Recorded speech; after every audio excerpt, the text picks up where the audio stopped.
Hey class, welcome back to a new unit in geometry. We're going to talk about area of circles. So we're going to start getting into circles, which is the set of all points equidistant from a fixed point.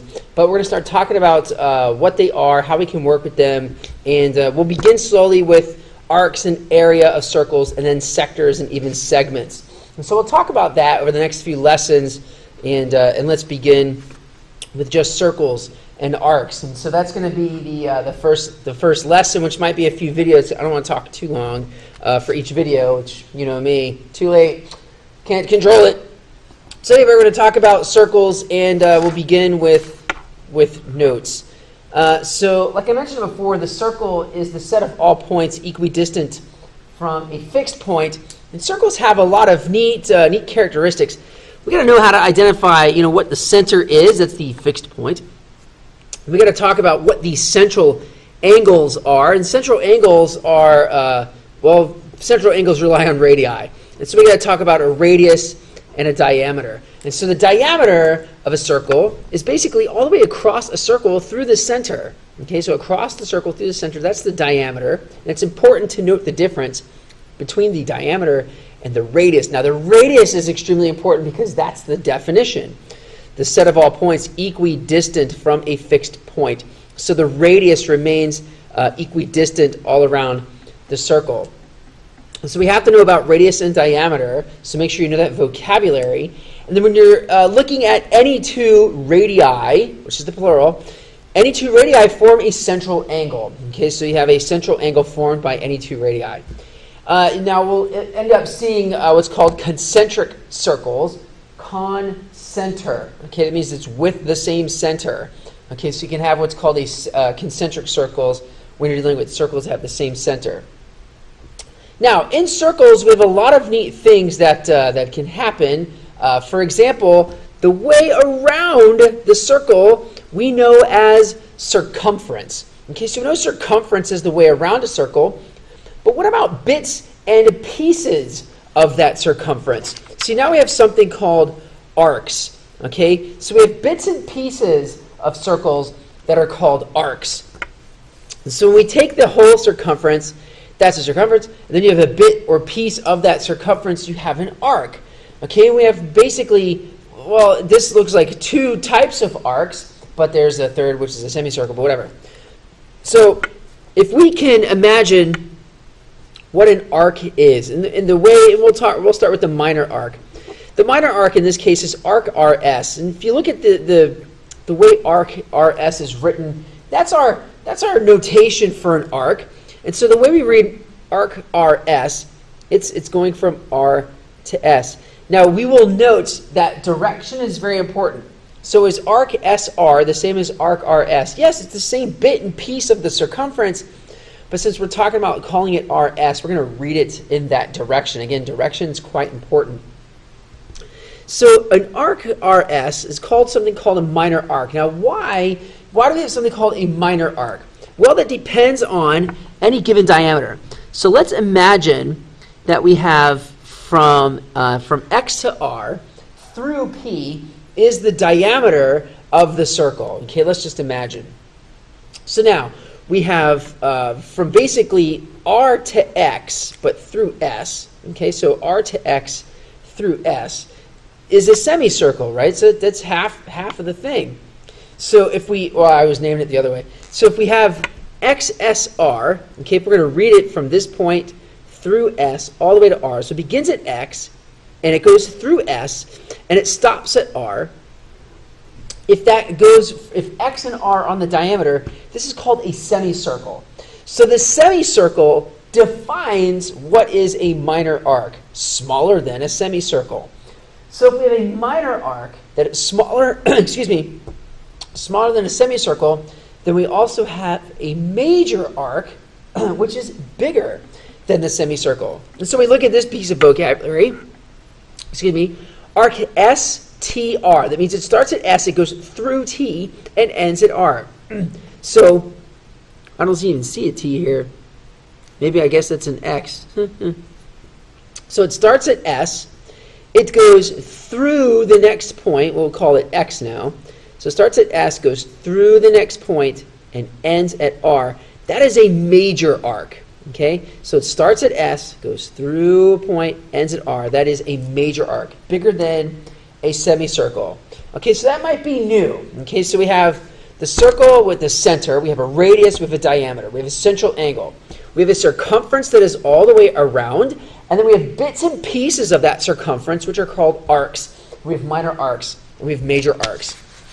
So let's investigate that a little bit deeper, and we'll call it a day for this particular video. So in this example now, we have a circle with a few points going on, and unless otherwise noted, we can make the assumption that from D to C is a diameter, and from A to E is a diameter. So we're going to make that assumption, okay, because it's not otherwise noted.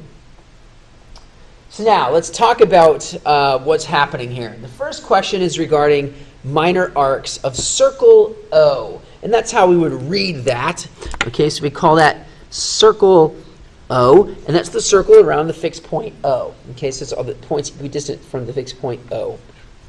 So it's asking about minor arcs. Now, since minor arcs are smaller than a semicircle, what I will do is begin with point A and just read point A going around the circle. Okay, so from A to E is the semicircle, right? From A to E is the semicircle. So a minor arc is going to go from A and stop at C. So the minor arc goes from A and stops at C. So we call that arc AC. And note the way we write that. Okay, so note the way we write AC with that little arcy, swervy thing. So are there any other minor arcs starting from point A? And in this case, no, because the smallest arc is from A to C, and then from A to E is a semicircle, not minor. So that's it for starting at A. So now we look at an arc starting from point C, and again, we're going to read it in order. So we go from C to E, that's a minor arc. And if we go from C all the way to D, that's a semicircle. Okay, so we go from C to E, minor arc. So we can call that arc CE. And that's it for starting at point C. What about from point E? We can go from E to D, but not from E to A. E to A is a semicircle. So ED is a minor arc. And that's it from the arcs starting at point E. And then lastly, same thing for point D. We can go from D to A, but if we go from D all the way to C, that's a semicircle, too far, so DA is a minor arc. That's how minor arcs work. And now we can talk about the semicircles of circle O, and we know how semicircles work. Now the point with semicircles is we have to must use 3 points because we have to see direction and which way we're going. So we must use 3 points so we have direction and reference. Okay, so we can't just say AE, arc AE is a semicircle. We don't know if we're going this way or this way. Okay, so we have to use 3 points. So if we're going to start at point A, and we're going to go all the way from A to C to E, right? We start at A and at E. That is definitely a semicircle, but it goes through C. Okay, so we would call that arc ACE. That is a semicircle. We can start at point C. We can definitely go from C to D, but we're going through point E. And so we would call that CED. Okay, so we have arc CED. And then similarly with point E, it's going from E to A, but it's going through point D. And so we call that EDA. That arc is EDA. And then lastly, from D to C, but going through A, so we call that DAC, that arc. So that's how that is read. And then lastly, it talks about what are the major arcs of circle O. So let's investigate the major arcs, and this is how this is working. Again, we're going to start at point A. Now, we have already established point from A to C is a minor arc, and A to E is a semicircle. So the major arc is A through C and E and D, but we only need 3 points. Okay? So we only need 3 points. We don't want to call that first arc ACED. We don't want to do that. Okay? So don't do that. Okay? So what we can do is just pick the first one or second one. It really doesn't matter. So we'll call it from A, C to D. Okay? So direction matters. So we'll call that arc ACD, and that's the only major arc beginning at point A. So we can look again to see, well, what are the major arcs beginning at point C? So we have from C to E is minor, C to D is semi, so C to A. there's our major arc. And so we can say it's going from C through E and ending at A. So arc CEA. Similarly, starting at point E, ED is minor, EA is semicircle, so E to C, that's our major arc, and so we'll call that EDC. And that's it for starting at point E, and then lastly for point D. D to A is minor, D to C is semi, D to E, a major arc. And so it's going through A, we'll call that DAE. And again, we could have called that DCE as well, but first one's better. And that's it. Those are all of the arcs when it comes to that circle.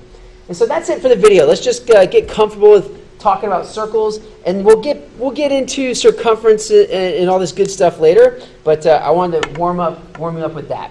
Take care.